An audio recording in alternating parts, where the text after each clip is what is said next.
Partners തമ്മിലുള്ള ഡിഫറൻസും ഈഗോയും കാരണമാണ് പല ബിസിനസ്സുകളും പൊളിഞ്ഞു പോകാനായിട്ടുള്ള കാരണം.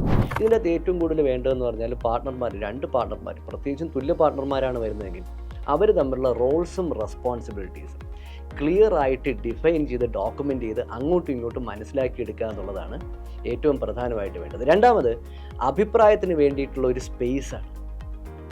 ഒരാൾക്ക് മറ്റേ ആളുടെ അടുത്ത് അഭിപ്രായങ്ങൾ തുറന്നു പറയാൻ പറ്റുകയും മെറിറ്റോറിയസ് ആയിട്ട് ഡിബേറ്റ് ചെയ്യാൻ പറ്റുന്ന ഒരു സ്പേസും പാർട്ട്ണർമാരുടെ ഇടയിൽ വേണം. രണ്ടാമത്തെ പാർട്ട്ണർ ഉറപ്പായിട്ടും മെറിറ്റോറിയസ് ആയിട്ട് പറയുന്ന ആർഗ്യുമെൻറ്റ്സ് ഉണ്ടെങ്കിൽ കേൾക്കാനായിട്ടുള്ള ഒരു മാനസികാവസ്ഥ അയാൾക്ക് ഉണ്ടാവുകയും വേണം. ഇതാണ് ഞങ്ങളുടെ കണ്ണിൽ ഇതുവരെ. ഞാൻ അത് തന്നെയാണ് വിജയൻ, നിങ്ങളൊരു പാർട്ട്നേഴ്സ് ആണല്ലോ. അഭിപ്രായ വ്യത്യാസങ്ങൾ ഉണ്ടാവുക സ്വാഭാവികമല്ലേ വിജയ്? ഉറപ്പായിട്ടും. നിങ്ങൾ എങ്ങനെ സോൾവ് ചെയ്യും?